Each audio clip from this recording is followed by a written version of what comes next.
looking back at everything in hindsight, maybe that's when the Lord by his Spirit was just putting his hand up saying, stop. Stop rebelling. Stop going as hard as you're going, because the end here, it doesn't look pretty.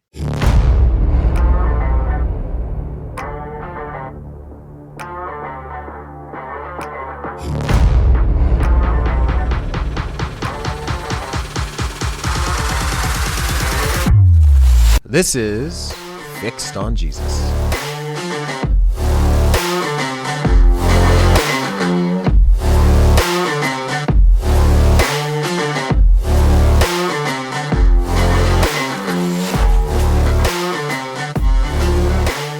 Hey everybody, welcome back to the podcast called Fixed on Jesus. This is a podcast at Center Church in Gilbert, Arizona, by members of Center Church in Gilbert, Arizona, for members of Center Church in Gilbert, Arizona. And sometimes we know where we're going, sometimes we don't. Today we do.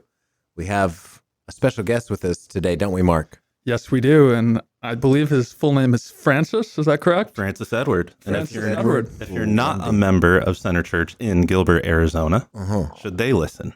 They can if they want, Frank. You know what? I'm asking the questions. Okay. You're answering the questions. Hey, That's just how this keeping you goes. honest. And so, Francis Edward Lundy. Frank, Yes. if you don't know, if you are maybe new to our If you show, are a member of Center Church, you should know. you should know. And I don't need the color commentary from Mr. Lundy. Yeah, we got anyway. a live one in here today, Rich. We do. I did. Should've done this in the I morning. was doing the interview. Okay. But if you don't know, Frank is a pastor at our church and has been full-time since June 1st, 2024. Woo! Wow. Yeah. Coming up on your first anniversary as a pastor here at Center Church, Frank. Yes. Outstanding. We'll talk about that later. But tell us about your family. Who are you married to? Married to my lovely wife, Jessica. Jessica, if you're listening, I love you. Excellent. How long have you guys been married? Married going on, wow, that's the question that's going to Oh, come on now. We can edit it. I don't need to be edited. Going on 9 years, April 16th was our ninth You just year. celebrated Yes. your 9th anniversary. Yes. Excellent. And then you have kids. 2 kids. Piper is 3. Calvin just turned 1, and they're a joy. And how much sleep are you getting? Oh, we sleep now. Calvin just recently, in the last month and a half, has started to sleep through the night. No way. We're That's cool. at about, he wakes up at about 5:30 in the morning, That's not bad. keeping us up bright and early. You wake up earlier than that. Don't pretend. Not anymore. Like when Frank, before Frank was a pastor and he'd work at Aetna, he'd wake up at like 3:30 a.m. Yes. Is that Those even were the waking days. up? That's just I stand don't up. know. That's staying up. I don't know what that is, but that's just not normal. Yeah. So those of the Reformed persuasion are Yes. probably a little bit curious right now, thinking that you have kids named Piper and Calvin. Oh, yeah. How did you get to that, and what are they named after? Great names. So Piper is named after John Piper. We also liked the name. It's a good name. It's a cute little bird. If you haven't seen it, there's a Disney short called Piper. And it's just a little bird that's kind of prancing along the seashore. It's great. Is it like a a sparrow. a sparrow? Okay. Maybe, like So the bird's name is Piper, or the species of the kind of bird is Pipers. the species is Called Piper. Okay. Calvin is John Calvin. We were contemplating a few different ones, but we landed on Calvin because it's just a good, You good like name. JC? JC. Yeah. Are you gonna call him Cal, or is it gonna be Calvin? Have you guys We talked call about him that? Cal, or Cal right now, but I'm sure that will morph into just Cal at some point. Some people like name their kid something and they hold to it forever. You know. Yeah. So I don't think we can hold to Cal So is forever. there that's sad though. Yeah. When that day ends, that's sad. Anyway, go ahead, Mark. a Spurgeon coming in the future? Or what? Spurge. Spurge the third. I don't know. I don't know. That's a tough one. Yeah. You can use his middle name. I did on one of my kids. Haddon. Yeah. Yeah, I believe a member here has one of their children's named Haddon. Actually, no, sorry. It's Hadley. Sorry. No, I've got Luke Haddon Richardson. So it works. I like the name Shout out Luke. to Luke, who's not listening. He may be. I don't know. That was high on my list. Luke is a great name. It is. But Luke Lundy. Lundy. It's kind of like Yeah. I don't know. I can speak to when you have a name that has alliteration, it has a little bit of, there's some Yours is a feedback. little bit more than alliteration. That's right. But we're not talking about me today, Frank. And I've always wondered, we've talked about this before, but never on the record. Francis, where did that name come from? Yeah, that's a good question. My grandfather on my mom's side, so her dad is Francisco. So the English equivalent is Francis. Okay. They just named me Francis. Francis. And so it's not after Francis of Assisi or I anything think like that's that. that's what they're going for on that Way side. back over there. Yeah, So not your mom, though. not my mom, no. Now, your mom, so like, talk to us about your mom and your dad, like where you were born, your sort of, your family. Yeah. So my mom is from Panama, Central America. My dad is from the Northeast. So he resides in Maine, but he grew up in Syracuse, New York. So upstate New York. He was here recently. Here very recently. Yeah, he was here. He loved the weather. I think it's a little bit too warm for him here. Being from Maine, or living in Maine, it's just a big difference in the climate. My dad grew up in upstate New York, and he was in the Army. So he met my mom, I think in 77 or 78. And then shortly after that, my brother was born. They were married, and then my brother was born in 79. Then I was born in 82. Then we moved like a bunch of times Because your dad was in the Army or what? Because he was in the Army. He went to Ranger School at Fort Benning, Georgia. He did jump school there, and then we were stationed, and he was stationed in Panama. We lived in Georgia, lived in New York. Then we moved to St. Louis. That's basically where I say I'm from. Yeah. St. Louis. And it was when we were living in St. Louis when my parents divorced. So they split up. My mom moved back to Panama. I lived there for about a year. How old were you then? I was 12 years old. Okay, so you went from St. Louis, Missouri to Panama, Central America. Very different culturally. Yeah. Very different climately. I don't know if you can turn that one into an adverb or I don't not. think you can. No, but that's okay. We're not strict here on this. Fixed on Jesus Not podcast. grammarians here. No, Okay. especially me. I can barely pronounce a lot of words. Climate-wise, it was much different. Yeah. So- And experience-wise, right? Like how? Oh, yeah. And so you were down there for about a year, you said? Down there for a year, got salmonella one time. A formative memory.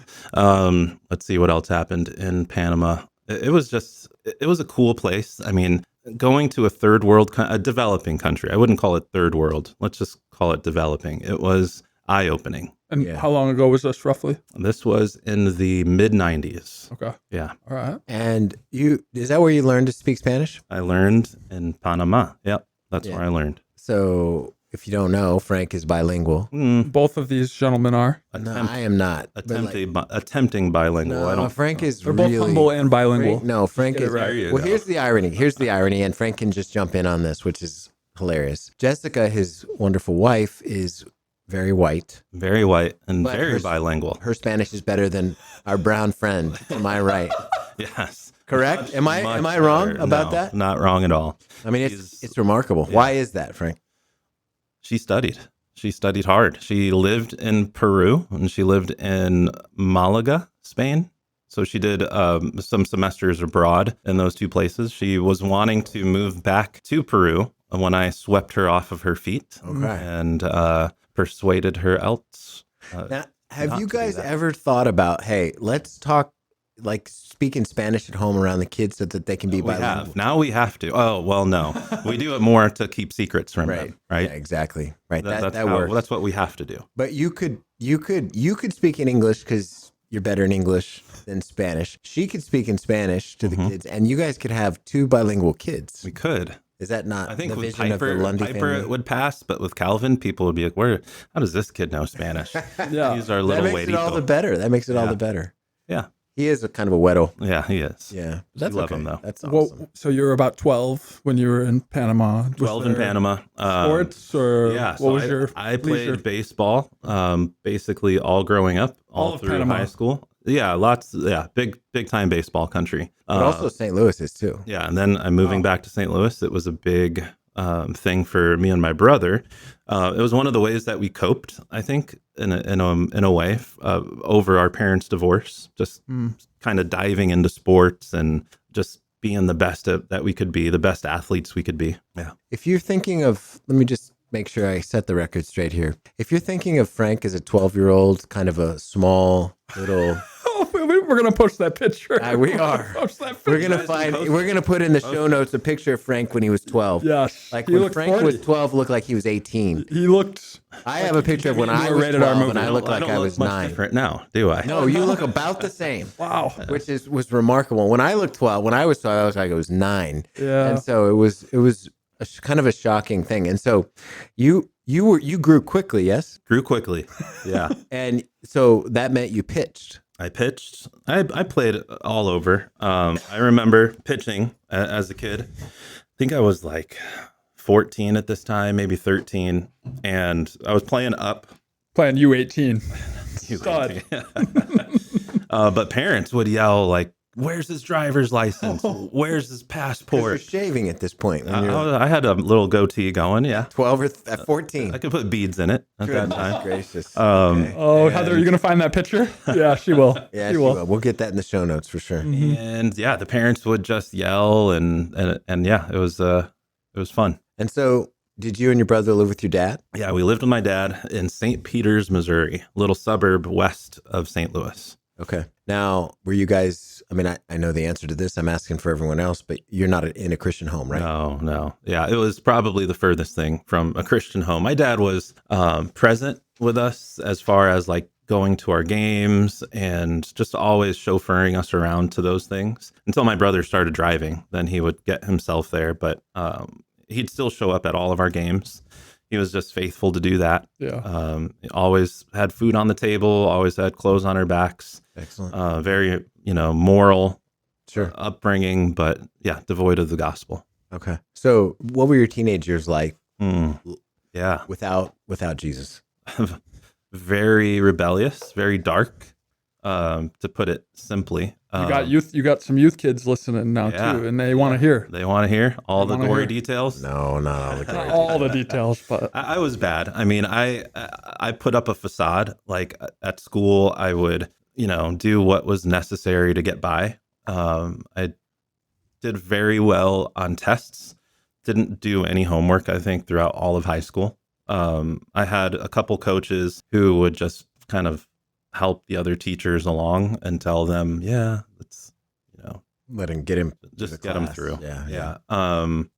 So there wasn't really much drive academically. I think most of my drive came athletically. I just wanted to play sports. Then when I was in high school, I started to just run with the wrong crowd. And really my heart was just in full-blown rebellion mode. And I started to dabble in drinking and drugs. And by the time I was 17, I was incarcerated. And yeah, that was kind of my first foray into being incarcerated. And it wasn't until, I spent a little bit of time after high school. I got out, was able to graduate high school, get through high school, and spent a little bit more time in jail after high school. But then I got out of jail a second time, and I ended up connecting with an athletic director that was the athletic director of my high school, and he ended up getting me into a university called Lindenwood University, which is in St. Charles, Missouri. And it's a small NAIA school. And I was there for about a year and partied. And it was kind of like a loosely Christian university, but not really. It was just known for partying. And I got kicked out after Of the school or off the team? Out of the school because I didn't really want to play. At that point, I think I was 18 or 19, and it was more like a job. Yeah. Playing sports, and plus like realism starts to hit and you realize like, yeah, I'm not that good. You're not going to make it. I'm not going to make it. Yeah. Well, I want to talk more about college, but going back, did you know, obviously you know now that the Holy Spirit has entered to you, but did you know that you were rebelling then, or was that just what people did? I had no category. That's what I mean. Yeah. That's just like normal. Sin wasn't even a category. It was just normal. It was pleasure seeking and just doing whatever felt good in the moment for the sake of doing what I wanted to do. And then what was your brother and dad's posture toward you during that? I think my brother is a little bit more moralistic, and so he did well in high school, went through college, and then he went into the Air Force. And my dad's posture towards it was not a good one. We butted heads a lot. Like just laying down the law, like do it this way kind of thing? Yep. And that exactly. made you do what? Rebel more? Rebel hard. Yes. I'm just going to go harder at this. Yeah. I can relate. Yeah. So there's no banners hanging in Lindenwood of Frank Lundy Oh, no. in his time there. No. So there's no No. retired jerseys. There's or a anything file, like that. There's probably. a file, maybe. A file of my infractions. Sure. So where'd you go? What'd you do after college? I started working for a company that I traveled pretty broadly across the continental United States, doing fiber optic installation subcontracted by telecom companies. And I did that for close to 2.5 years. Yeah, I left St. Louis around the time I was 21 and ended up in Modesto, California. So I traveled east all the way up as far northeast as Delaware, and then traveled west all the way up, basically south through Florida, then back north, and then as far west as Modesto, California. No, was this like temporary stops where you'd stop and work? Yeah. It was work some, at a place. some places it was like a week-long stop, and then in others maybe a month. But you're just basically a nomad. Nomad. Yep. Where do you stay? Living in out of hotels. Oh man, that's Yeah. rough. Yeah. So saving money because all of the room and board was paid for. We get a per diem. Yeah. But as far as like spending, all of my spending went to partying on the weekends. So it was just like continuing that rebellious lifestyle. Yeah. Were you traveling around with other people doing the same kind of work? Yeah, So so I you had had a crew kind of? Crew. Yeah. Same guys you get Foreman into and a trouble few with them? coworkers. Yeah. Yeah. Okay. So you land in Modesto, California, that destination everybody wants to go to. Oh yeah. And I remember the next one We have was San thousands Diego. of listeners from Modesto. So Yeah. we're really popular in Modesto, so I don't want to be offensive to them. Yeah. But anyway, It's the armpit of California. what happened in Modesto? I just decided this was it. I was done. The traveling, even the lifestyle of partying and the alcohol and just all of it combined, and then not having any closeness. So I think like inherently we're built for community. We're built for fellowship. Yeah. And there was none of that. And so in Modesto, I think that's when, looking back at everything in hindsight, maybe that's when the Lord by his Spirit was just putting his hand up saying, stop. Yeah. Yeah. Stop rebelling. Stop going as hard as you're going, because the end here, it doesn't look pretty. So I stopped and So you just quit just quit. in Modesto, even though you know Modesto. no one there? Knew no one. Well, You just decided, I'm going to stay here. Yeah. quick search on Modesto just to give us an idea. We're talking 90 miles east of San Francisco, 70 miles south of Sacramento. A few things notable. There's none of that does justice to it unless you've been there. When you've been there, you realize, I want to be from here. I want to be driving through here. I don't want to be here. It's Correct, the Frank? challenges of it are, like many Central Valley cities, Modesto has faced issues related to economic inequality, crime, and housing shortages. That's And there's a lot more than that. No, that is right.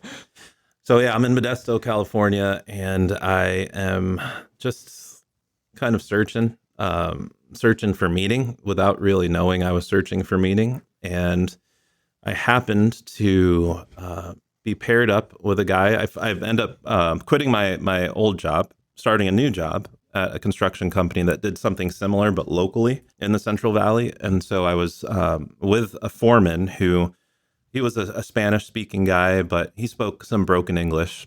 And no, maybe not broken, better than broken English. He was competent in English. And he invited me to play softball because he learned, just through conversation, that I liked baseball.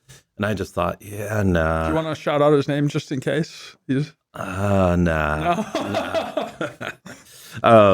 Yeah, so that was an experience.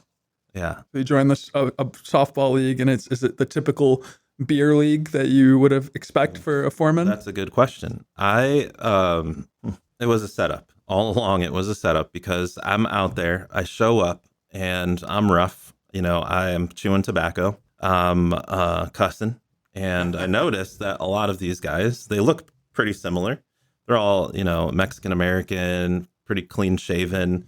None of them cussed. I offered up chewing tobacco. None of them chewed. What kind of baseball team is this? Yeah, it was a little different. Like, what's going on? What's going on here? And so fast forward, season's ending, and I guess this was the thing. That it was they all gathered together, and then they started praying. And I was just thinking, what is this? And so they prayed, and I'm just kind of standing off and I had to like stand in their little circle, and I just felt uncomfortable a little bit because I didn't agree with public prayer, I guess. I don't know at the time, I was just thinking poorly of it. And so they said afterwards, everyone's talking, and I was like, okay, is there another season? What's the plan here? And they were like, well, if you want to play, you have to come to church. Nice. You want to play another season with us, you have to come to church. So I was just like, yeah, all right, I'll try it. I was like, what's the worst that can happen? God strikes me down with a lightning bolt. Yeah. Right. Okay, wait. So prior to that point, had you, first of all, ever been to church in your life that you could remember? Maybe twice. Maybe twice. Maybe it was like a funeral or a marriage, a wedding or something. Yeah, I think it was either Catholic or... You don't even know. I don't even know. I had no idea. And then where would you say your heart posture was towards God or supernatural things at that point? You did mention you were searching, but did you... Well, I think unintentional. There was no intention behind my search. I think I was just searching for people. To be connected to people. You're tumbling around and you found them. You ran into them. Ran into this people who accepted me, who were just wanting to be around me. Yeah. Right. And then you didn't. So you would say you didn't really believe anything. Yeah, nothing. You didn't like fall into Buddhism. No worldview. Okay. Zero worldview. Okay, so you're a relatively blank slate. Blank. You might not have been hostile to Christianity. I was pretty hostile. Okay.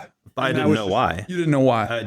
Maybe it was now you know why. My parents divorced. Maybe it, like mad a lot God, of these, just mad Yeah. for all the reasons that a jaded kid could have been mad. Yeah. Sure. So I think there were little snippets, like looking back again. A lot of this is hindsight, right? Sure. Looking That's back, what we want. my the guy that I'd ride around with for work, he'd listen to like the cheesiest Christian music. Like K-Love? K-Love, yes, or Air One. Which one? I don't know about that. So one thing Rich always does is educate me on Christian culture from specifically the 90s and the 2000s. Is Air One a thing here? I don't know. It used to be. I don't know if it's still on the radio. I don't listen. Heather's fogging up the glass. Heather's saying yes. It's contemporary. Okay. Yeah. So he listened to Christian music. He'd listen to Christian music, and I'd bear with him in his weaknesses for a little while, and then say, "Could we change it?" And then I'd try to find like Two Chains. Some Two Chains was a little bit after my time. Okay, all right. Some Diddy. Oh wait, I shouldn't have said that. Oh gosh. Yeah. Him talk. Yeah. So I was getting these little snippets, and then even in talking to the guy that I was working with, he would just share, I'll just be praying for you, and I just, okay, pray for me. I had no idea what that really was. You weren't against him doing that. No. You just didn't think it would do anything. Yeah, I just didn't. Yeah, it was a platitude, or it was. Yeah. Yeah. Like, hey, nice to see you. Mhm. I'll pray for you. Mhm. Like that. Yeah, exactly. So they invited me to church. First service I show up to was an evening service. It was a Sunday evening, and I'm thinking, oh, it's Sunday night. Like, surely they don't dress up on Sunday nights. And mind you, this was a Hispanic church, it's a Hispanic community, and I showed up in cargo shorts because cargo shorts were a thing back in this time. Oh yeah, they're still a thing for some. Flip-flops, right? And then I had a button-up shirt. I thought, All right. I should wear a button-up. You're that's a little nicer than normal. Yeah. You were taking it a notch up. It was the early 2000s look. Yeah. And I show up, and they're wearing slacks, and casually had their shirts untucked. But they were full-on button-up shirts, and I was just very out of place. And I just remember thinking, okay, this isn't terrible. There are a lot of girls here. Ooh, all right. Okay. Prospects. Sorry, Jessica. Yeah. Well, praise the Lord. Yeah. Anyways, looking back, it was a very unique experience because I think anyone in their right mind would have probably ran away from that. But I was in a very ripe moment in life. That's cool. And that I needed to be right where I was in order for any of that to really take root and kind of start to show me my need for something more. And so I was there for a couple weeks. I think maybe around the third week, somebody invited me to a men's Bible study. And so, of course, I just felt like I don't know anyone here other than the guys I played softball with. And I show up to the men's Bible study, and it was in a house. It was like in a 3-bedroom, 2-bath house, probably half the size of mine. So it was a very small house with just a very small living room and about 20 guys in the living room. And they were singing songs, clapping hands. And again, it was one of those, anyone in their right mind would have ran away from this. Yeah, because you'd never seen anything I had like this. never seen anything like this. I don't think I've ever even seen a movie with anything like this. It was the furthest thing from my mind. But then something started to happen when they were singing songs, just in me. There's like a warmth. But it was when a guy named Big Joe. Shout out Big Joe. Shout out to Big Joe.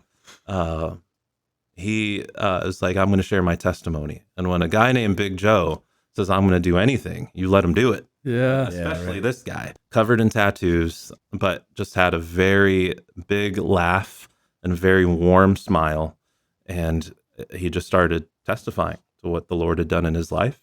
And he was sharing things like he used to be in prison. The Lord has restored his family, and he can have peace because of the blood of Jesus. And in saying all those things, I just remember thinking, like, wow, if God can save him, he can save me. If God can touch his life, maybe he can touch my life. And so I went up to him afterwards and I said, hey, man, would you pray for me?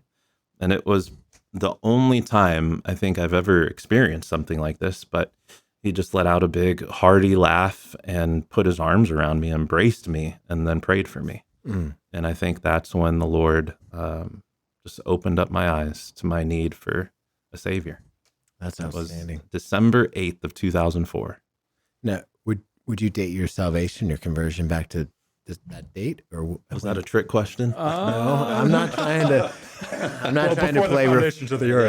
I'm not trying to play reformed reindeer games, but like reformed reindeer games. Tell me, like, what are you thinking? Like, when do you feel like you heard the gospel, believed it, and turned?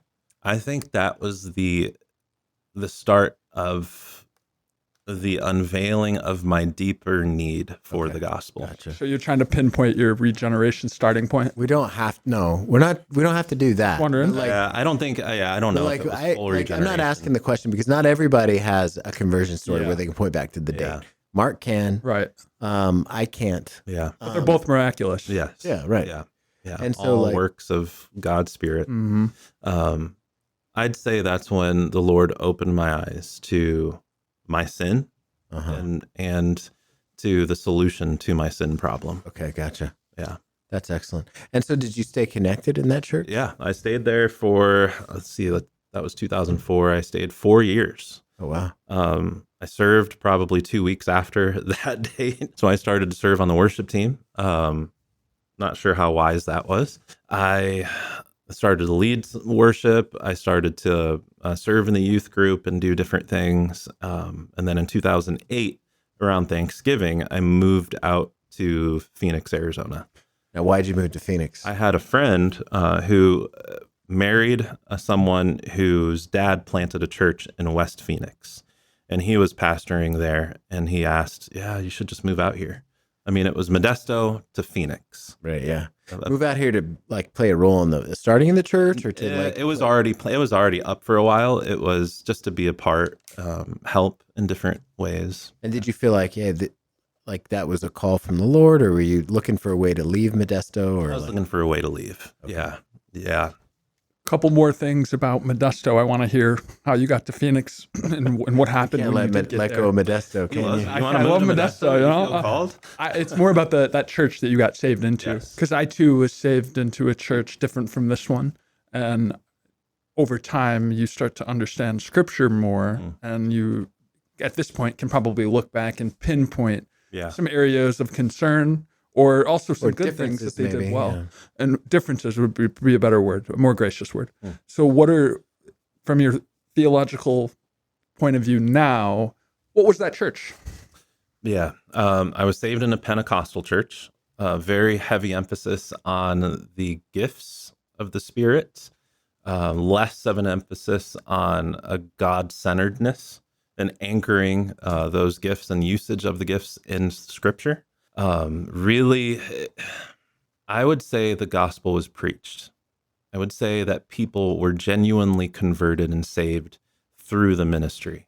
I think that there came a point when, and I'll just name the situation. I was watching YouTube videos, and I came across a John Piper video on. This was like at the advent of YouTube, 2008. You know, That's when Heather was a star on there. a YouTube star, and John Piper. There was a video on Psalm. Was it 78?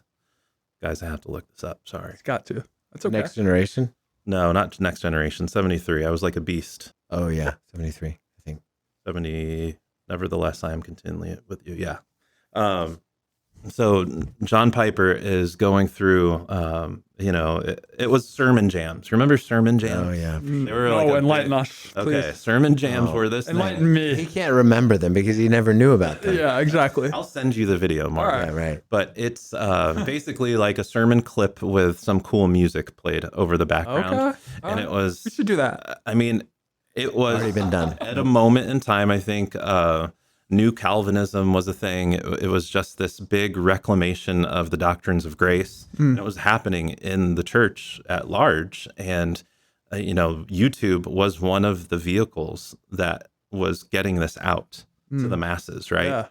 Yeah. So, he's in there, he's on this video talking about we're exporting a bunch of crap called the gospel to places like Africa. And, and we're calling it the gospel.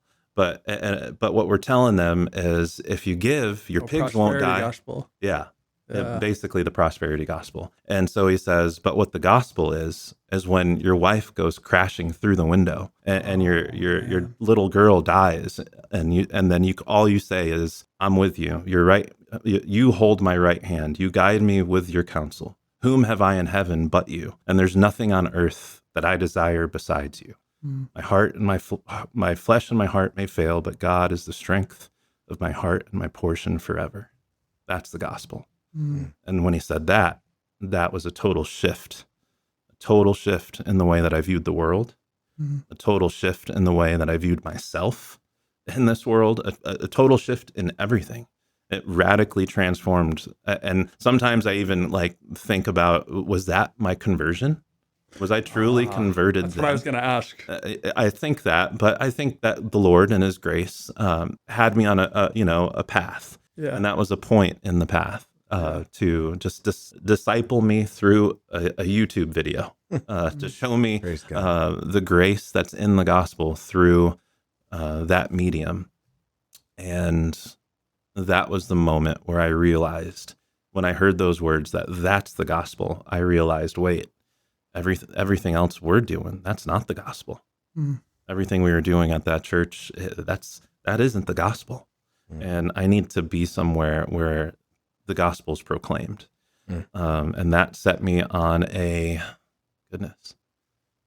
2-year, 3-year hiatus from being actively involved in the life of a church. So you left 2008 to 2012. So you didn't we'll pick it up next time because you got to go from Modesto to Phoenix and Get here. to get here. So we'll pick that up next time. That's right. Yeah. So thanks for listening in, and check in for part 2 coming soon. Thanks, Frank. Thank you.